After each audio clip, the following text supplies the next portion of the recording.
Bom, então nós vamos falar agora sobre a parte 4 de crimes contra a administração pública. Nós estamos falando dos crimes praticados por funcionário público contra a administração pública. Então vamos começar com a advocacia administrativa. Artigo 321. Patrocinar, direta ou indiretamente, interesse privado perante a administração pública, valendo-se da qualidade de funcionário.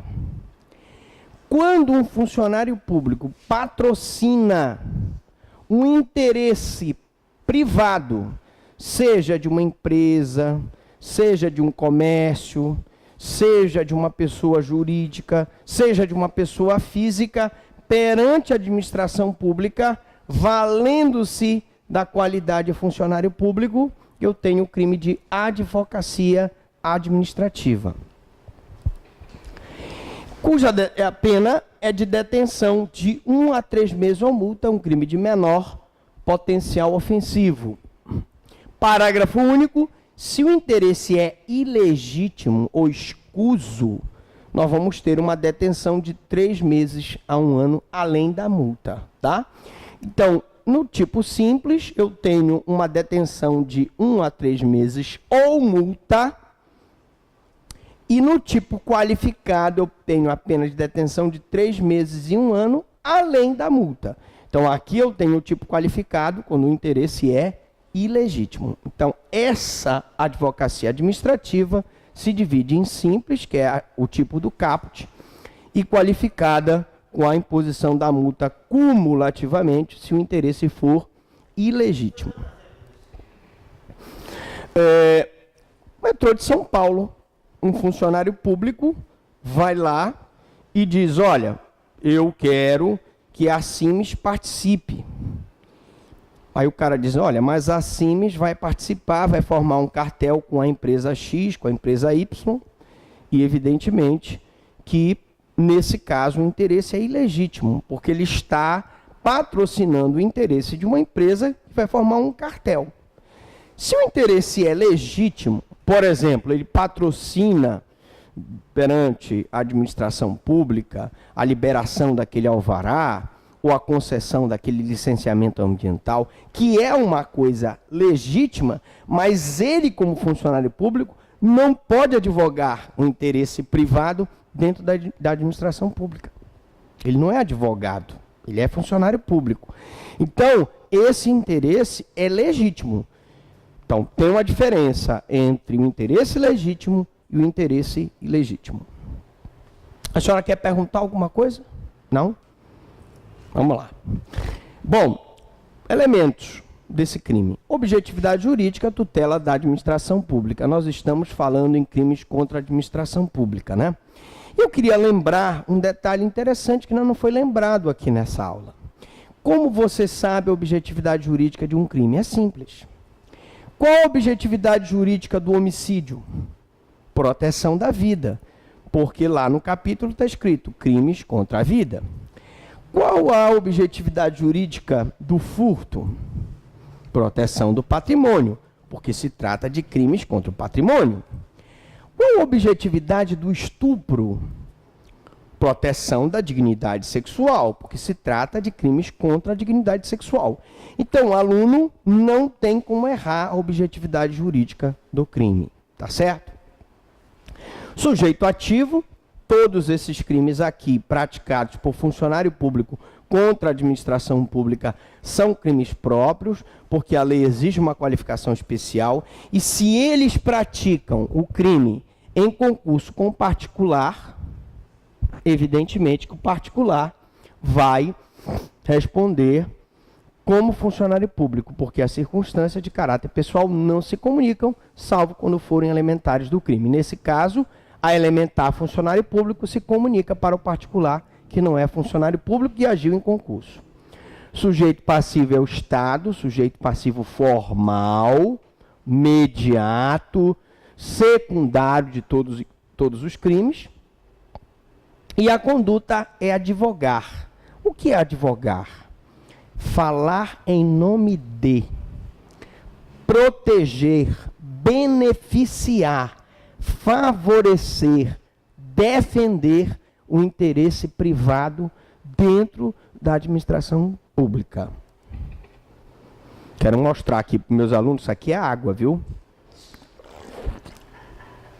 Bom, facilidades do cargo. Aí, o que é ele se utilizar das facilidades do cargo? Ora, se é um funcionário do IBAMA, ele tem como liberar rapidamente o licenciamento ambiental. Se é uma pessoa que trabalha no cartório, ele tem facilidade para liberar a escritura pública. Ele tem facilidade para despachar aquele processo. Então, eu preciso ter um elemento que deve, o funcionário que deve valer-se das facilidades do cargo que ele exerce, da função pública que ele exerce. Só pode ser responsabilizado por advocacia administrativa a pessoa que tem a consciência do fato e vontade de favorecer o interesse privado perante a administração pública, portanto, dolo. Consumação com patrocínio, independentemente do resultado. Atenção, isso aqui é um crime formal. A pessoa pode até patrocinar o interesse perante a administração pública, mesmo que ele patrocinando o interesse, o interesse não seja realizado, o que o particular queria não foi conseguido, ele vai responder. Porque a simples atitude dele de patrocinar o interesse já consuma o crime. Evidentemente que se ele conseguiu o alvará, se ele conseguiu o licenciamento ambiental, ele vai exaurir o crime de advocacia administrativa. No caso do policial que não pode advogar, está nessa situação? Toda e qualquer pessoa que não possa advogar e que advoga o interesse privado, sendo funcionário público perante a administração pública, responde pela advocacia administrativa. Tá? Mesmo o advogado, funcionário público dentro da administração pública, se ele não estiver constituído para aquela causa, ele não pode advogar interesses privados em nome de terceiros, porque ele estaria praticando advocacia administrativa. Tentativa, eu posso ter uma tentativa de favorecimento, iniciada a execução não se consuma por circunstâncias alheias à vontade do agente, e eu posso ter o patrocínio direto e indireto. O patrocínio direto, em que ele vai diretamente falar em nome da pessoa, ou se ele se utiliza de terceiros para a interposição, a interposta proposta para favorecer aquele interesse particular. E a ação penal, como nós já sabemos, todos os crimes contra a administração pública são de ação penal pública incondicionada. Violência arbitrária. Eu chamo a atenção desse crime porque ele está previsto no artigo 322 e diz: praticar violência no exercício de função ou a pretexto de exercê-la, pena de 6 meses a 3 anos, além da pena correspondente à violência. Senhores, a corrente majoritária hoje é de que a violência arbitrária, ela foi revogada pelo artigo 3º, letra I, da Lei 4898/65, que é a Lei de Abuso de Autoridade. Porque a Lei de Abuso de Autoridade é uma lei especial. Se ela é uma lei especial, se uma pessoa pratica violência no exercício do cargo, e ele é funcionário público, ele responde à luz da Lei de Abuso de Autoridade, que tutela a incolumidade física do indivíduo e, portanto, revogou o artigo 322. Essa é a posição majoritária. Contudo, eu tenho uma posição do Supremo de que é no sentido de que não houve revogação. E aí, se você quiser procurar, temos aí um recurso que foi o 73.914 do Estado de São Paulo, em que o Supremo disse não se revogou a violência arbitrária. Uma outra questão é que se o funcionário público, ao atentar contra a incolumidade física do indivíduo, ele lhe cause também lesões corporais, veja que isso é uma violência arbitrária. Além da arbitrariedade dele, da violência dele, da truculência dele, se ele causa lesões corporais, a pergunta é, responderia ele pelo artigo 3º, letra I, combinado com o artigo 129, em concurso material? Ou responderia ele pelo artigo 3º, letra I, combinado com o artigo 29, só que em concurso formal? Há necessidade, então, de nós fazermos uma diferença entre o concurso material e o concurso formal. Para quem não lembra, vamos aqui esclarecer que existe o concurso formal e existe o concurso material.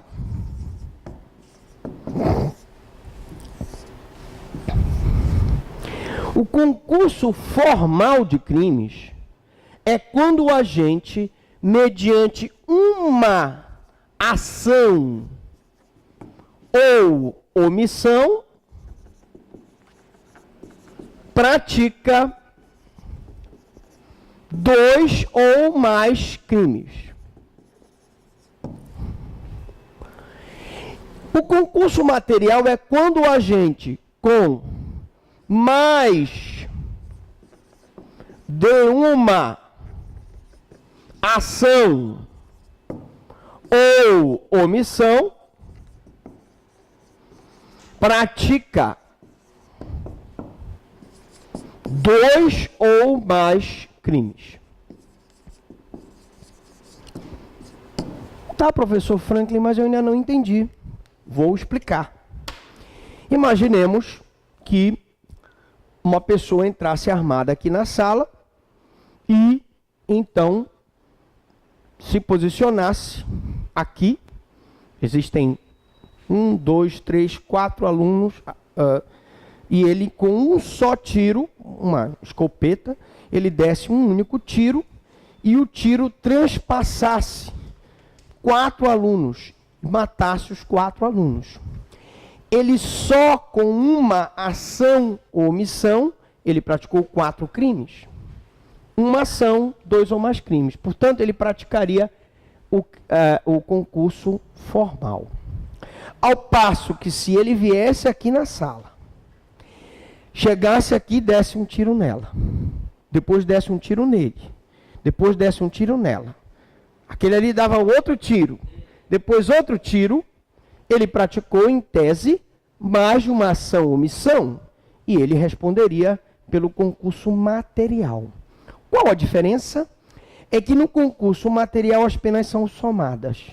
No concurso formal, apenas você pega uma das penas e se aumenta num sexto até a metade. Então, essa causa de aumento de pena do concurso formal beneficia o agente, tá? Então, a posição majoritária, se ele praticar a violência no exercício do cargo público, o funcionário público, e dessa violência resultar lesão corporal, ele responde por abuso de autoridade, previsto no artigo 3º, letra I, da Lei de Abuso de Autoridade, em concurso material, com o artigo 129. Ou seja, soma-se a pena do abuso de autoridade, mais a pena do concurso material. Deu para entender? Tranquilo? Repetindo, o crime de violência arbitrária foi revogado pelo artigo 3º, letra I, da Lei de Abuso de Autoridade. Se na violência arbitrária ele pratica também a lesão corporal, a posição majoritária é de que ele responde em concurso material. Soma-se a pena do abuso com a pena da lesão corporal. Embora há quem sustente que seria em concurso formal. Mas a tese do concurso formal é minoritária. Por quê? Porque se entende que uma ação é o abuso de autoridade e a outra ação é a lesão corporal. Portanto, eu tenho duas ações, concurso material. Feita essa explicação, muito importante, esse rapaz chegou muito cedo para a próxima aula. Objetividade jurídica, para quem quiser, do abuso de autoridade, da violência arbitrária, né? Violência do funcionário público praticada no exercício da função pública, se tutela a administração pública, sujeito ativo só o funcionário crime próprio, sujeito passivo é o Estado e secundariamente o particular que sofre a violência ou a lesão corporal, né? Conduta, praticar violência, que é o emprego de força física, a prática de violência pelo funcionário público, segundo a corrente majoritária, tipifica abuso de autoridade, o elemento subjetivo, dolo, e só há consumação com o emprego de violência. Portanto, é um crime material. Exige o resultado naturalístico. Dois policiais que vão para a casa daquele armado e para a pessoa dele. Um policial que pessoa bateu e os outros dois policiais se omitiram. Certo? Na situação. O policial ele tem a obrigação, né, de defender o cidadão. A pergunta é se primeiro que aquela situação que foi colocada dos policiais que bateram naqueles adolescentes dentro da entidade lá, não é nem abuso de autoridade e nem só lesão corporal. Ele se trata de uma tortura, tá? E a tortura, ela tem a tortura que a pessoa pratica a tortura, que é a tortura comissiva, e tem a tortura omissiva. A lei de tortura pune quem presencia a tortura e não impede a tortura. Portanto, naquele caso, responderia as pessoas que torturaram, inclusive eu, como promotor, já denunciei vários policiais, agentes prisionais e até monitores do CIAM por tortura contra adolescentes. Não só se denuncia quem tortura, mas quem estava presente e não impediu a tortura. Porque também existe a tortura omissão, que é aquela pessoa que presencia a tortura e não toma providência. Mas maiores detalhes você pode assistir a minha aula de tortura. Elemento subjetivo. Dolo.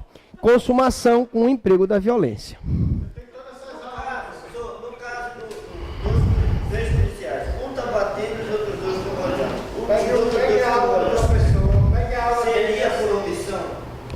Os dois que bateram, tortura comissiva, e os dois que assistiram, tortura por omissão.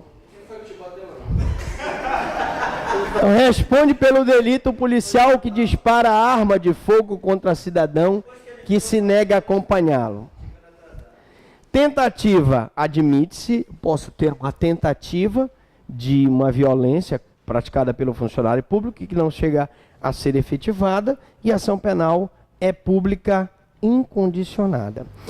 Quero dizer que na lei de abuso de autoridade, embora a lei de abuso de autoridade, que também, se você quiser assistir, tem a lei de abuso de autoridade, embora a lei de abuso de autoridade preveja uma representação, essa representação da lei de abuso de autoridade não é condição de procedibilidade para que o Ministério Público ajuize a ação penal. Não. Ela é apenas uma faculdade que a lei dá à vítima, uma pessoa que tomou conhecimento daquela conduta, de representar a quem de direito para que sejam tomadas providências contra a pessoa que praticou a violência arbitrária. Abandono de função. 323. Abandonar o cargo público fora dos casos permitidos em lei. pergunta-se, o funcionário público pode abandonar o cargo público? Em tese, não. Mas nos casos permitidos em lei, sim. Caso de doença grave, né? Um estado de necessidade, uma situação realmente justificável. Se ele o faz fora dos casos previstos em lei, ele pratica o crime de abandono de função, cuja pena é de detenção de 15 dias a 1 mês ou multa. Também crime de menor potencial ofensivo, cabe termo circunstanciado de ocorrência e cabe proposta do Ministério Público de transação penal. Como é que caracteriza o abandono? O abandono se caracteriza quando ele está já investido no cargo público e ele simplesmente abandona. Vamos supor, uma pessoa é encaminhada para uma região de fronteira. Ele fica longe da família, ele fica longe da cidade, né? Às vezes num local que é só floresta, às vezes ele fica estressado com isso e ele simplesmente abandona a função. Quando o outro funcionário que faz a fiscalização do posto encontra o posto está abandonado. E aí nós temos a configuração do abandono de função. Geralmente, esses fatos acontecem em região de fronteira. Em situações em que o funcionário é investido para estar naquele cargo, se estressa por algum motivo, dá depressão nele e ele abandona o cargo. Como é que eu vou caracterizar esse abandono? É um prazo? Como é que é? Porque também você pode abandonar a função. Aqui A pergunta é, qual o prazo? Ele não pode abandonar a função por mais de 30 dias. Tá? 30 dias. Então vamos lá, vamos chegar lá. Objetividade jurídica, tutela da administração pública, que é um crime contra a administração pública. Sujeito ativo, só o funcionário público investido no cargo, e aqui eles têm que estar investido no cargo, crime próprio. Sujeito passivo é o Estado, que é prejudicado com a conduta de abandono. Conduta, largar, deixar, desistir ou renunciar. Abandono parcial não configura o delito se por tempo insignificante. Tá? O tempo tem que ser significante. E o que é tempo significante para os tribunais superiores? Mais de 30 dias. Mas um tempo significante, por exemplo, um analista, ele passa 4 horas fora, deixa a secretaria lá sem ninguém, deixa só o estagiário lá. Para quem ele tem que ser analisado no caso concreto. No caso de fronteira, em determinadas situações, como a situação de fronteira, se ficar aquele posto de fronteira por mais de 30 dias, se considera tempo significante. Agora, se for por um tempo insignificante, você pergunta, 4 horas o analista deixa de exercer a função, é um tempo significante? Aí, esse tempo significante é um elemento normativo da conduta, que é o juiz que vai dar o juízo de valor, se ele acha que é significante ou não. Um dia, se o cara mora na fronteira um dia e ocorre algum tipo de fato lá na fronteira, sei lá. Eu concordo, mas a doutrina e a jurisprudência se posicionam nesse sentido dos 30 dias. O elemento subjetivo dolo, a consumação com abandono por tempo juridicamente relevante. Tentativa não se admite por ser crime omissivo próprio, é um crime omissivo, ele deixa de fazer uma coisa, é um crime que exige um comportamento negativo, e aí eu tenho que levar em consideração o prejuízo público que prejudica a aplicação da pena, ou seja, a pena fica mais grave para o agente, e também o lugar compreendido na faixa de fronteira. A ação penal é pública incondicionada. Como eu disse, tempo relevante, tempo significante, vai ser de acordo com o caso concreto. Vai depender do juiz. A pessoa pode ficar numa área de fronteira, sair por um determinado período, porque os familiares estavam doentes, alguma coisa assim. Então, ele vai ter justificado a sua ausência. Mas mesmo com o familiar doente, ele não pode ficar mais de 30 dias. E aí ele teria que comunicar, não comunicou. Então, todas essas questões vão ser decididas pelo juiz na hora da análise do caso concreto. Exercício funcional ilegalmente antecipado ou prolongado. Aqui já é diferente. O 324 diz entrar no exercício de função pública antes de satisfeitas as exigências legais ou continuar a exercê-la sem autorização depois de saber oficialmente que foi exonerado, removido, substituído ou suspenso. Ora, se ele foi exonerado, se ele foi substituído, se ele foi removido ou suspenso, ele não pode continuar exercendo a função pública. Né? Então, aí eu tenho um crime de exercício funcional ilegalmente antecipado ou prolongado, cuja pena é de detenção de 15 dias a 1 mês, crime de menor potencial ofensivo. Se prende o cidadão em flagrante? Não, salvo se ele se recusar a comparecer ao juizado. Ele pode ser beneficiado pela transação penal? Pode. É da competência do juizado especial.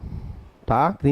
Os crimes de menor potencial ofensivo são todos da competência do juizado especial.